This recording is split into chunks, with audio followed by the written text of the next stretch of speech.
Shuttle കളിയിലെ നിയമങ്ങളെപ്പറ്റി പറയുന്ന umpire on fire എന്ന എൻ്റെ യൂട്യൂബ് ചാനലിലേക്ക് എല്ലാവർക്കും സ്വാഗതം. ഇന്ന് ഞാൻ പറയാൻ പോകുന്നത് 3 കാർഡുകളെ പറ്റിയാണ്. Black, red, yellow card. നിങ്ങൾക്കറിയാം, ഷട്ടിൽ കളിക്കുമ്പോൾ പ്ലെയേഴ്സിനെ നിയന്ത്രിക്കുന്നത് അമ്പയർമാരാണ്. അമ്പയർമാരുടെ കൈകളിലുണ്ടാവുന്ന 2 കാർഡുകളാണ് യെല്ലോ കാർഡും റെഡ് കാർഡും. ബ്ലാക്ക് കാർഡ് ഉണ്ടാവുക റഫറിയുടെ കയ്യിലാണ്. ITTOയിൽ, അതായത് ഇൻസ്ട്രക്ഷൻസ് ടു ടെക്നിക്കൽ ഒഫീഷ്യൽസ്, BWFൻ്റെ ITTOയിൽ പറയുന്ന പ്രകാരം അമ്പയർമാരാണ് അവരുടെ കളി നല്ല രീതിയിൽ നിയന്ത്രിക്കുന്നതും അവരെ അച്ചടക്കത്തോടെയും മര്യാദയോടുകൂടെയും കളിക്കണമെന്നത് ഉറപ്പുവരുത്തുന്നതും. 3 കാർഡുകളുണ്ടെന്ന് പറഞ്ഞു. Black, red and yellow card. ഈ 3 കാർഡുകളും കളിക്കാരെ നിയന്ത്രിക്കുന്നതിനായിട്ട് ഉപയോഗിക്കുന്നതാണ്. Yellow card. ഈ യെല്ലോ കാർഡ് അവരൊരു സീരിയസ് ഒഫൻസിലേക്ക് പോകുന്നതിന് മുമ്പ് പ്ലെയേഴ്സിനെ അച്ചടക്കത്തോടെ നിർത്താനൊക്കെയായിട്ട് ഉപയോഗിക്കുന്ന ഒരു കാർഡാണ് യെല്ലോ കാർഡ്. അതുപോലെ തന്നെ അവർ വീണ്ടും നമ്മളൊരു ഒരു വാർണിംഗ് കൊടുത്തതിന് ശേഷവും വീണ്ടും അത് ആവർത്തിക്കുകയാണെങ്കിലും നമുക്ക് ഈ യെല്ലോ കാർഡ് ആ പ്ലെയറിനെ ഇഷ്യൂ ചെയ്യാവുന്നതാണ്. ഈ കാർഡ് ഇഷ്യൂ ചെയ്യുമ്പോൾ പ്രത്യേകിച്ചൊരു പോയിൻ്റ് നഷ്ടമോ അങ്ങനെയൊന്നും സംഭവിക്കില്ല. പക്ഷേ BWFന് ഫൈൻ ഈടാക്കാനുള്ള ഒരു ഓപ്ഷൻ ഇപ്പോഴുണ്ട്. നമ്മുടെ കേരളത്തിലും ഇപ്പോൾ ഇതിനൊരു ഫൈൻ ഈടാക്കി വരുന്നുണ്ട്, യെല്ലോ കാർഡ് ഇഷ്യൂ ചെയ്ത ആ പ്ലെയർക്ക്. പല രീതികളിൽ നമുക്ക് ഈ കാർഡ് കൊടുക്കാറുണ്ട്. റാക്കറ്റ് അബ്യൂസ്, അതുപോലെ തന്നെ വെർബൽ അബ്യൂസ്, അതുപോലെ തന്നെ ഡിലേ, ഒരുപാട് കാര്യങ്ങൾക്കായിട്ട് ഈ കാർഡ് പ്ലെയേഴ്സിന് അമ്പയർ നൽകാറുണ്ട്. ഒരു എക്സാമ്പിൾ ഇപ്പോൾ നിങ്ങൾക്കായിട്ട് കാണിക്കാം. ഈ കളിയിൽ ജയിച്ച് കഴിഞ്ഞതിന് ശേഷം ആ പ്ലെയർ ഓവറായിട്ട് സെലിബ്രേറ്റ് ചെയ്യുകയും റാക്കറ്റ് മുകളിലേക്ക് വലിച്ചെറിയുകയും ചെയ്യുന്ന ഒരു സിറ്റുവേഷനാണ് നിങ്ങൾ കണ്ടത്. ഈ സമയത്ത് അതൊരു റാക്കറ്റ് അബ്യൂസായിട്ട് കണക്കാക്കിക്കൊണ്ട് ആ അമ്പയർ ആ പ്ലെയറിനെ അത് ഇഷ്യൂ ചെയ്യാണ് ഉണ്ടായത്. മുൻപ് ആ അമ്പയർ വാൺ ചെയ്തിട്ടുണ്ടാവും. അതുകൊണ്ടാണ് ഇപ്പോൾ പൂർണ്ണമായിട്ടും ആ യെല്ലോ കാർഡ് കൊടുക്കാനുണ്ടായ സാഹചര്യം. യെല്ലോ കാർഡ് കൊടുത്തു കഴിഞ്ഞാൽ സ്കോർ ഷീറ്റിൽ അല്ലെങ്കിൽ ആ ടാബിൽ അമ്പയർ അത് നോട്ട് ചെയ്ത് വയ്ക്കുകയും ചെയ്യും. അടുത്തത് റെഡ് കാർഡാണ്. റെഡ് കാർഡ് കുറച്ചും കൂടെ സിവിയർ ആയിട്ടുള്ള ഒരു ഒഫൻസിന് അമ്പയർ നൽകുന്ന ഒരു കാർഡാണ് റെഡ് കാർഡ്.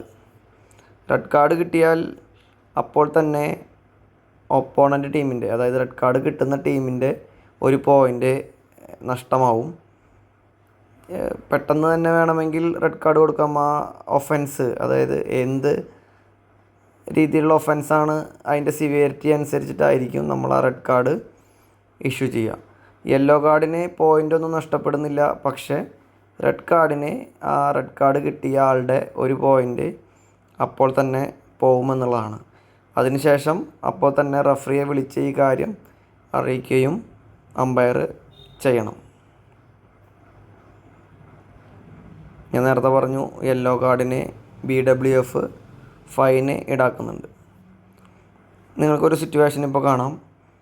ബാറ്റ് കൈ കൊണ്ട് ഒടിച്ച് ഉള്ളൊരു സിറ്റുവേഷനാണ് കണ്ടത്. ഇത് മുൻപ് അമ്പയർ വാൺ ചെയ്തിട്ടുണ്ടാവും. വീണ്ടും അത് ആവർത്തിച്ചപ്പോൾ നേരിട്ട് ഒരു റെഡ് കാർഡ് കൊടുത്തൊരു സിറ്റുവേഷനാണ് നിങ്ങളിവിടെ കണ്ടത്. അതുപോലെ തന്നെ റെഡ് കാർഡ് വളരെ സിവിയറായിട്ട് കൊടുക്കുന്ന ഒരു കാർഡാണ്. ഒരു ഗെയിമിനെ തന്നെ മാറ്റിമറിക്കാൻ സാധിക്കുന്ന കാർഡുകളാണ് ഈ റെഡ് കാർഡ്.